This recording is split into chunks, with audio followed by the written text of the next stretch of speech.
The American XL Bully dog is a danger to our communities, particularly our children.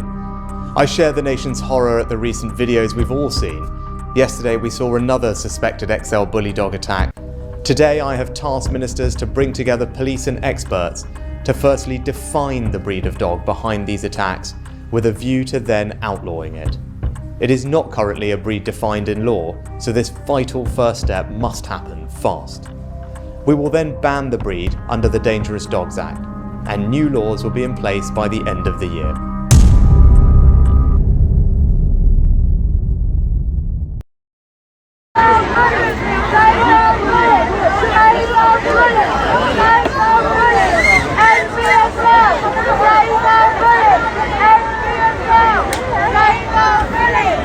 Unfortunately, it's official.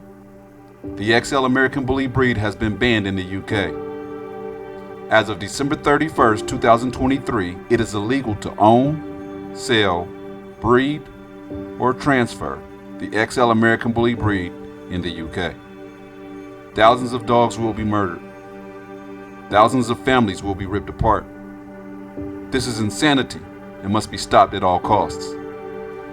In this video, I will interview Dave Wilson, the president and founder of the American Bully Kennel Club, and Sophie of the Don't Ban Me License Me group based in the UK about hiring a top-level barrister to overturn the ban on the XL American Bully. We'll start out with you, Mr. Dave Wilson. It's a pleasure to have you here right now.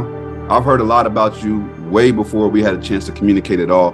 Heard a lot of positive things about what you've done for the breed, how you've been at the forefront of the breed, how have you been one of the voices that have led the way and paved the way for us to be able to call it a breed, created a registry where we had no home, which that's a big thank you to you. And thank you for having me. To be honest with you, this is something that was a culmination of everybody in the community. I was never the sole person that did this. I was just involved in this the entire time. I came from a show background and from Amstaffs and AKC to American People Terriers and the UKC. And I've always been into the show side of everything as a breeder and a competitor. So that was the world that I began in.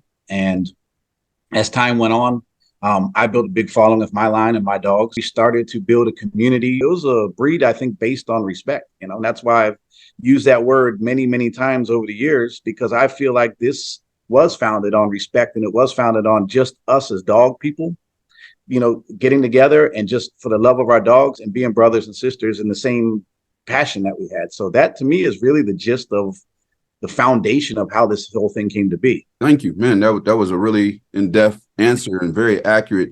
I relate to that on a lot of levels. When you're talking about community, everything about the American Bully is centered around a community. There's a community that supports. And I think that's one of the things that's happening now is they did not anticipate so much pushback from the community, because it's a tight-knit community that is interwoven and works with each other on a basis that people really don't see on the outside until something happens where they have to collectively come together and push. And that's when you can start to see how many people are actually in love and involved with the breed. Hey, what's up, everybody, man? It's Marlon from Dark Dynasty Canines. You already know of the big guy, the Hulk. Hi, I'm Catherine from Bossy Kennels. What's going on, all my people? It's Rory from Bully Laire UK, home of the King of the Miles, Enzo Ferrari. What's going on, guys? This is Eddie and Sarah from Manmade Kennels. Hi everybody, this is Johnny here from the notorious Steelhouse Bullies Kennels in the UK. Hey guys, it's Katie of the Incredibullz. What's going on, guys? My name is Austin. And I'm Yasmin. And we are Jungle Bully Kennels. So I got an important message for y'all, man. Listen up. I'm here working with Dave Wilson, the president of the AbKc, Andre of BGK, and Sophie of the UK-based License Me dog group to try to overturn the ban on the XL Bullies in the UK. They have been banned, which is insane to think about, but this has happened and we have to fight back. I'm working with Dave Wilson, the AbKc president, Andre from Big Gemini Kennels, and Sophie from the Save Our Bully group. The XL Bully has been banned in the UK. We have to fight back. We've been working alongside Dave Wilson, president of the AbKc, Andre from BGK, and Sophie from the License Me group. And unfortunately, we're coming to you today, guys, because we need your help. The UK has officially banned the XL American Bully. We're teaming together with the president of the AbKc, Dave Wilson, Dre from Big Gemini Kennels, and Sophie from the UK-based License Me group to try to reverse the calls that they put into effect that are going to destroy so many homes in the UK. I'm working with Dave Wilson, president of the AbKc, Andre of BGK, and Sophie of the UK-based License Me group to reverse the ban of the XL American Bully in the UK. The ban has already passed, so we have to fight back. We're working with Dave Wilson of the AbKc, Andre of BGK, and Sophie of the Don't Ban Me, License Me group in the UK to reverse the XL Bully ban. Right now they have banned the XL American Bullies in the UK, and we have to fight back. Working alongside Dave Wilson, Andre of BGK and Sophie of the Don't Ban Me License Me group based in the UK. As you know, the bullies will be banned here in the UK right now, and we have to fight that. The only way to do so is by hiring the best barrister money can buy. What we can all do to support is contribute to the GoFundMe to hire the best barrister in the UK, which in the United States terms is the best lawyer, so that way they can put the process under judicial review and hopefully reverse this XL Bully ban. Please join us in the fight and donate towards this cause. Obviously, you know why I'm here today to speak about the ban that's already been took place in the UK. There's only one way to fight this now, guys. There's only one way forward, and that is to obviously fight them in a court battle with the best barrister money can buy. If you love the breed, please help us by taking these actions. Share the link or contribute $10 to the GoFundMe. Right now, the UK needs us all to stand together because every single person counts. Right now, guys, there's a link below where you can go and share $10, whatever you can. At the very least, share the link. Please help us out, and thank you so much. And we love this community, and we love you guys. The AbKc and the Don't Ban Me License Me group have launched a GoFundMe link. It is down below. Please donate $10, £10, whatever you can. We're not far off. Let's go, people. And if you love the breed like we all do, here's how you can help. We need you to share the GoFundMe below. Donate $10 if you can. We have to hire the best barrister that we can. Share to all your pages, broadcast it everywhere you can. I love y'all. Thank you so much for listening. Well, we have found that barrister and hired him. His name is Professor John Cooper, KC. John Cooper is both recognized and feared as one of the most effective cross-examiners at the bar and has been instructed in some of the most high-profile court cases in recent years, including cases requiring searching examinations of members of the security service, armed forces, and the police service. And of course, we've got John Cooper, KC, the barrister, fighting this for us. I've been involved with animal welfare law for many, many years, 20 or so years. I was involved in the drafting of the act in this country, which criminalised hunting with hounds. I worked closely on pet theft legislation to increase sentences, for instance, for those that steal pets, dogs, cats, any other form of pets. I've been active for many, many years on breed-specific legislation. I've represented Brian May, for instance, in court on the badger cull, trying to stop the badger cull.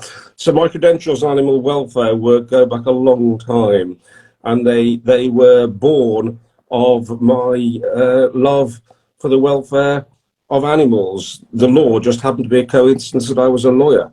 So I should add also that I've got a glorious rescue dog called Lawrence, who's the love of my life. I should say that to others I think they might be, but it is Lawrence really. And see what we've got to understand here about politicians, probably in any country, let alone in the UK, is that they knee-jerk response to events. The Dangerous Dogs Act 1991, which is governing statute in the UK dealing with so-called control and regulation of so-called dangerous dogs, was enacted in 1991 as a result of another knee incident of a child getting very tragically killed by a dog. The government felt that they had to do something, regardless of how ineffective it might have been, and did something. And since then, we've been suffering under a very poor piece of legislation. I mention that as a piece of history because it is history repeating itself here. As far as the XL Bully is concerned, there has very tragically been a number of deaths recently. UK. We've got a government which is, and the politics are important in the answer to your question, we've got a government in this country which is failing and which is desperately trying to get public sympathy. And they think this is an easy hit. Two tragedies, let's do something and let's be seen to be doing something. And they've knee-jerked into this legislation, and knee-jerk legislation is invariably ill thought out and bad legislation. In many respects, politicians are risk averse. It's easier to wave a flag and get a quick fix, even if that fix is inadequate. And it also prevents, from their perspective, disaster happening the day after they support something, which the red top newspapers may well tie into their decision. So that's why decisions are being made by politicians. Therefore, it's left to us, the community, and me in my profession, the lawyers, particularly campaigning lawyers like myself, to actually challenge the politicians. I don't rely on a vote. It's great to be popular, but that's not my objective. I don't care whether I'm popular or unpopular. I'll do the job which is required in accordance with what I think is right. I'm not looking for a vote, and so therefore I don't have that yoke around my neck to stop me. The politicians do. Now, I'm proud to say thus far we've raised enough money to hire Professor John Cooper, and he is now on board. The fight is real. Please remember, yes, we paid the deposit to secure the barrister, and he's now acting on our behalf, but we have to raise the rest of the funds to continue paying him to see this through. Now, let's get back to the interview with the president of the AbKc, Mr. Dave Wilson, and Sophie of the Don't Ban Me License Me group. I've studied this breed like I've studied nothing else. From its inception to its current state right now, I call myself a dog historian, but more importantly, an American Bully historian. I wrote 2 books about it. One of them documented all the history of the breed as far as the XL American Bully goes. And the other one was a book about how to care and nurture this breed and how they should be, the type of toys, exercise, nutrition, environment, things of that nature. So I know all styles of this breed, because even in the XL, there's a variety of dogs. There's some that are low riders. There's some that are a little taller, more athletic looking. So there's some that are more bull, like more bully, where you can see the influence of the bull breeds in it more. And when I'm listening to these people, I can tell they have not, forget the interaction. You don't have to interact with something to know it. You can still study it, even if it's just from an intellectual standpoint, but they haven't even put in the time or energy, or maybe they don't care about the breed at all, so there's no passion for them to do so. But at least they haven't done that to speak from a knowledgeable standpoint. They're talking about it was founded by hip hop, which we'll get to later. But everything I'm seeing is easily refuted by somebody that actually has true knowledge of the breed, that's interacted with the breed, that's dealt with this breed on a consistent basis. They would automatically know that this is inaccurate. However, the general public that doesn't know that will see this person that is well-spoken saying these horrible things that's inaccurate about the dog and assume it to be truthful, which is very scary. Very, very scary, because once you start going down that lane and you assume it to be truth, and we're not requiring them to substantiate that with fact, now we have no leg to stand on, because they can say whatever and act like it's a fact, and people will accept that, and then rules or bans can be put in place based on misinformation, that would do everybody a total disservice. That's what's happening. It's complete misinformation. It's fake experts, and it's fake information like Bully Watch and all of these things. So it's right. They're basing everything on false information. Absolutely. And Sophie, if you could speak to what I know you've encountered a lot more than us. Sorry to cut you off. Yeah, you're absolutely right. I think what we're experiencing over here is a moral panic, to be honest, in terms of how people are taking this hype that's been created by, as Dave says, a handful of so-called experts who've never encountered the breed, never worked with the breed.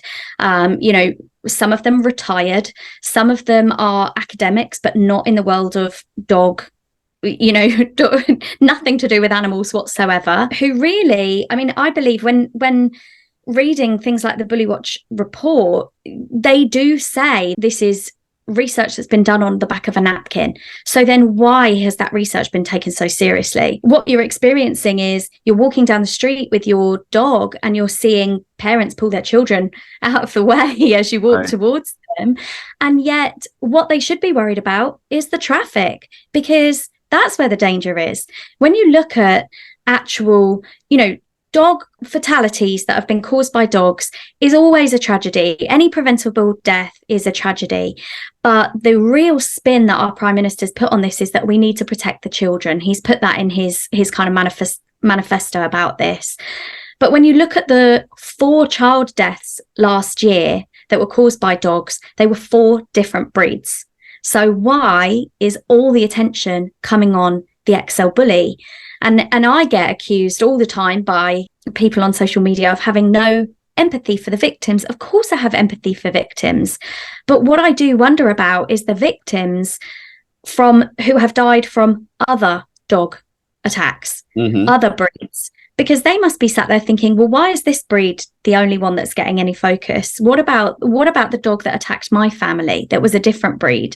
And this is really why I think we should be pushing for a different solution. Because you mentioned something earlier about the type of owner. A lot of these attacks, we're seeing dogs that are off lead, no identification, no collar. These are things that are basic laws in the UK that should be abided by. And so, as we keep saying, that they are looking at the wrong end of the lead, and we need better legislation for responsible dog ownership. You're absolutely accurate. Over here in the United States, they call this BSL. BSL stands for breed specific legislature, and it also stands for bullshit laws, because basically that's the way I look at it. And it's been proven to be ineffective in so many places. And one of the examples I gave the day previously when we were speaking was Ohio. Ohio had BSL in place. They didn't want American Pit Bull Terriers there. And when they put that in place, they did not stop or deter the people that really wanted American Pit Bull Terriers, right? They would still get the dog. So what they did was it took them a while. It took them a long while, but they switched it. I think it was maybe 4 or 5 years ago. And what they did was they put the focal point on the owner. If this happens, these are the repercussions. These are the requirements for you to own this breed of dog in this state. And you have to be compliant or you can't. And if you breach, this is the first sanction. This is the second sanction. This is the first fine. This is the second fine. Guess what? You don't hear about it anymore. It's fine.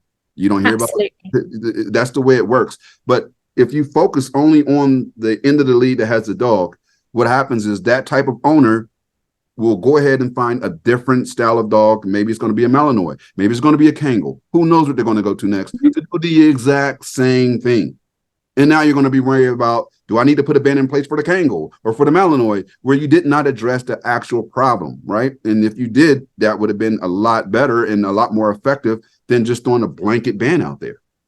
And I think something to pick up on, Andre, that is really important that I'm not sure if everybody's aware of is that breed-specific legislation over here is not about the breed at all.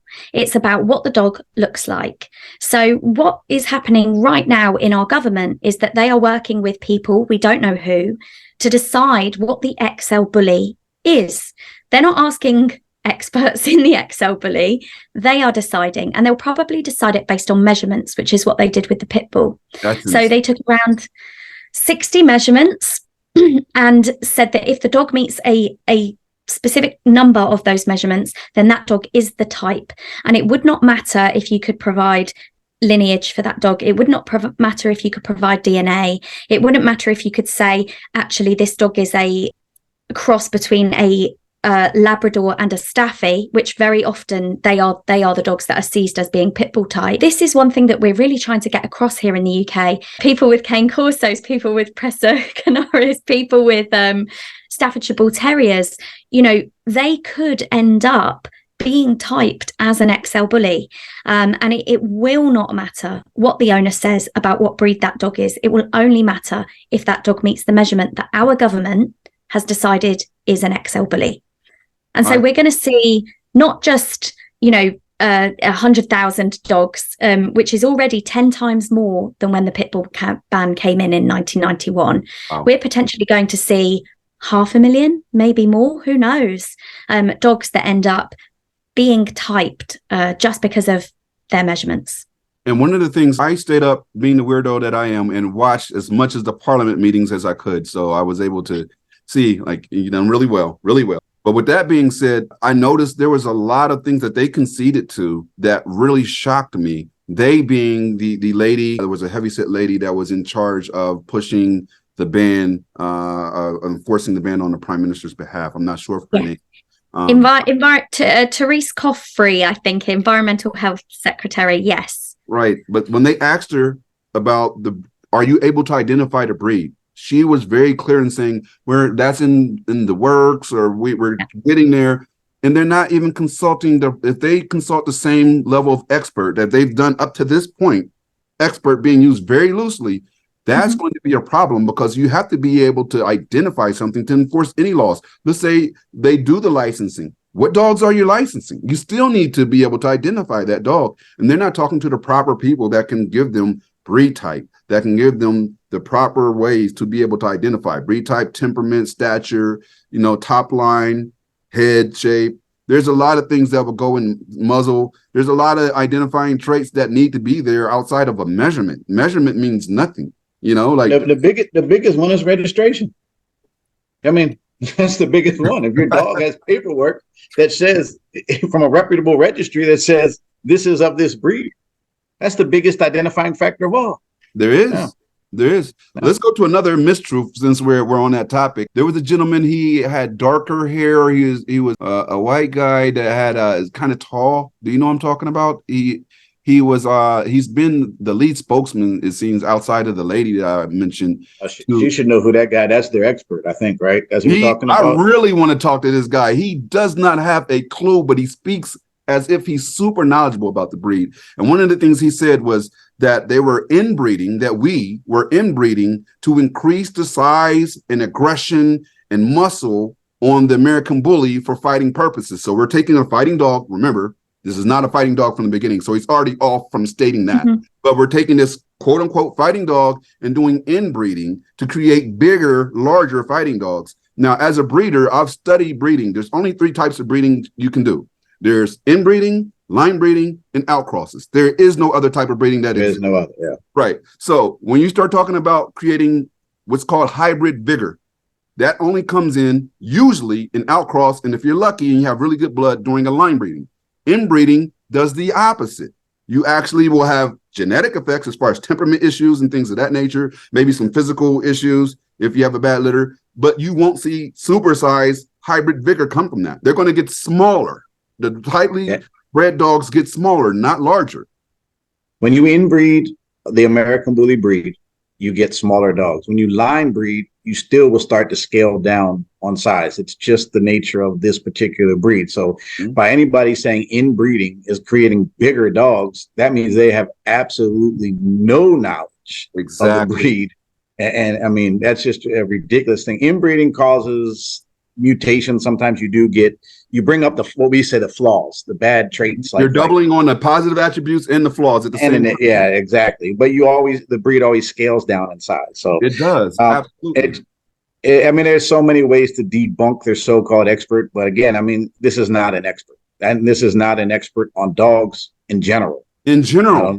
And these guys are being taken serious. And they're saying this during parliament meetings with a straight face. I was really waiting for somebody to push back there. I really wanted some pushback. The second he said inbreeding, I'm like, got him. That's great. He said that on tape. Somebody needs to push back. We've not heard anybody speak like how you've both spoken in Parliament. Nobody has been able to speak with that authority. It's just very clear that they're not using experts in what we would describe as experts. They're using people who, has a doctorate, has an academic qualification, but has nothing to do with dogs, and has just found himself on this kind of trail of destroying many people's lives who have lovely pets and are scared for what the future holds for them. I agree. So let me kind of recap and then we can move forward. So we have Dave founding the AbKc. We have the breed gaining popularity worldwide. We have it gaining tremendous traction in the UK. We have the explosion during COVID. We have the sensationalized events where they were claiming that these were XL American Bullies doing these attacks. And I did review some of those attacks, and what Dave said was absolutely accurate. American Pit Bull Terriers, mixed breeds. Very rarely did I say that is definitely an XL American Bully. And I know XL American Bullies. I have 18 on the property that I'm sitting on right now, right? I know them very well. So with that being said, We've seen that happen. We see the proposed ban by the prime minister. So where are we now, and what can we do to push back and make sure that this breed is properly represented and that this ban has some opposition that can actually get traction and deviate the course of events to save these dogs? What can we do? Where are we at now? I think it's important to say I spoke to somebody in animal policy right after this ban was announced. And he said to me, there has never been a better time to fight against breed-specific legislation. He said it's just never had the attention that it has currently. And with obviously technology today and social media, he said there is a real chance to overturn this and take action against it. And I think that our government did not expect the pushback from the public. Over 500,000 people have signed a petition against the ban, which it might not sound like a big number for that's all of you in the 500,000 people, 500,000 people showing up to support. And you know what? There was actually more than that. This is the crazy thing. On my YouTube channel, what I did was I made a video and put the link in the description. And a lot of people from the States wanted to contribute, wanted to sign, but they couldn't because it was based in the UK. So when they tried to sign, they couldn't. So there's actually more than 500,000 people supporting the cause right now and what's going on over there. But only some of them can get involved. But the good thing is what we're going to introduce now, those people that wanted to contribute then will have a chance to jump in and have their voice heard and show their support during this phase. And I think, the response in the UK and the support from the US has been incredible as well, to see everybody kind of jump in and see what they could do, and the disappointment of not being able to sign the petition because you do have to be a UK resident. But what we've seen a huge amount of protests. There've been protests today. Protests been peaceful. They have been absolutely peaceful. Yeah, all protests have been peaceful. That's People awesome. haven't taken their dogs. Again, the media's jumped on that. Why haven't you brought your dogs? Well, it's just not sensible, is it? It's not if there's sensible at all. No. police there, loud noises, etc., then no, I'm sorry, but I wouldn't take my dog to a protest. That was whoever decided that was very intelligent, because that just leads to the potential of something happening that wouldn't have happened in any other circumstances, because a bunch of people are there collectively in energy. That's very intelligent. Sorry to interrupt you. He's got a target of £150,000. It's a start. So we're hoping that we can, really encourage people with deep pockets to get involved. Oh, look who's here. We'll get rid of him. Dangerous dog giving you love. Are you in a safe space? Are you okay? Yeah. Go ahead, Dave, if you could tell us where we are right now in the process, and I can tell my people how they can help and get involved. But before Dave goes, I do want to say this. If you guys know me, there's never been one time, even for myself, that you see me attempt to raise funds for anything. I don't use my platform for that on any level. This is the one exception that I've been willing to make in the last 12, 14 years. I've had this channel right now. We have around 200,000 subscribers. We're around 85 million views. Never one time have you guys seen me come to you and say, I believe in this cause. I want you guys to click this link and donate. But on this one, if everybody that's watching this can donate $10, we're not asking a lot. We're talking about $10. We can help push back the bully ban that's happening in Europe, that's based on false information, that's based on misinformation, that's based on media hype. And we all know, anybody watching this video that truly knows anything about XL American Bullies, knows that these are family-oriented pets. They're not killers, and we need to support them. Don't just say what you're going to do. There's two ways you can show up. One, share this link. Share this link everywhere. Go to their pages and share. Go to Parliament and share it. Share it on your timeline. Share it on your story. I'm willing to give out supplement. I'm willing to give out books, whatever it takes to get people to share this link. And on top of sharing this link, click the link below this video and donate $10. We're talking about $10. You're going to spend more than that on something that you don't care about. Why not do it for something that you actually love? First of all, the AbKc is involved in this. We've been involved in this financially. We are who put down the first payment to hire the barrister. What we're looking at right now is a very small window of time. There's a very short window of time that it can be contested, which is going to be a 3-month window. The situation is we don't need the funds to pay the barrister after the 3-month window. We need it prior to the 3-month window. So this is something that has to happen, and it has to happen fast. Because before the barrister can act and before the barrister will pick up, we may need to make sure that the funds are there and they are available. The amount of funds that they're looking at to cover everything, including if it goes wrong, is about £150,000. Again, we as AbKc are completely involved in this on the financial side, but we're asking the help of everybody to donate. And like you said, even if it's just $10, that's all it will take, especially if we have 500,000 people that signed this petition. If everybody can just get involved, we should be there. And this is the best fight that we're going to have. And we have to be clear, this isn't something that's just isolated to the UK. This is something that's going to trickle down through other countries if it passes.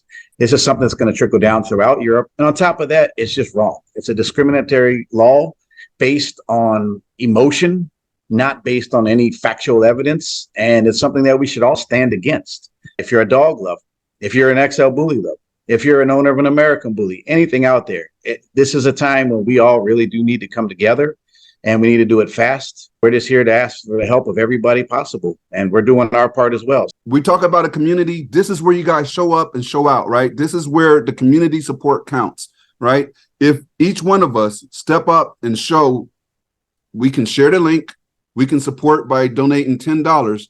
This is how you save a breed. When you see something happening, and I've seen a couple breeders that said this, and it really irked my soul to hear these words come from them. They're saying, we're over here in America. Why do we care about the XL American bullies over there? Those are our brothers. Those are our sisters as far as being in the bully community, A. And more than likely, if you have an American bully yourself, that's your dog's siblings over there on some level that you're willing to let die because you didn't want to donate $10. You didn't want to step up and share a link. Don't just comment and tell me how much you guys like the video and you support and how wrong it is. Please, I'm begging you guys, step up and support. Go ahead and donate $10 and share this link. What I'm going to do is I'm going to give at least 5 people a BGK gift pack that can show me that they've donated $10. And I guarantee you the gift pack is going to be worth a lot more than $10. I promise you that. If you guys know me, I've never said I'm going to do a giveaway without showing proof that I actually did the giveaway. I do that. I really think this is an important time to really show your support by physical action. Taking a link, sharing the link, donating $10. The GoFundMe is beneath this video right here. You'll be able to click it and donate, and you'll be able to see it grow. And you'll be able to see this happen in real time as we prepare to fight this proposed ban that's coming in over in the UK. And one thing that Dave was telling me that's very important is that there's a trickle-down effect.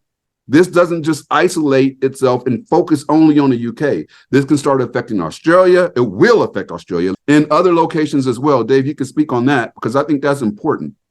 Any government that follows the English law, Australia, Canada, these are things that will probably directly affect them. And again, there's already different situations throughout Europe with different BSL situations going on. And I think this would be like the icing on the cake where everybody will follow suit and say, hey, let's just start banning these breeds. So it's not just a trickle down effect. The reality of it is real. And anytime that happens, it's unfair and it's unjust, so we all have to stand against this. Agreed. Now, who's overseeing the funds and how they're allocated? Sophie can answer this.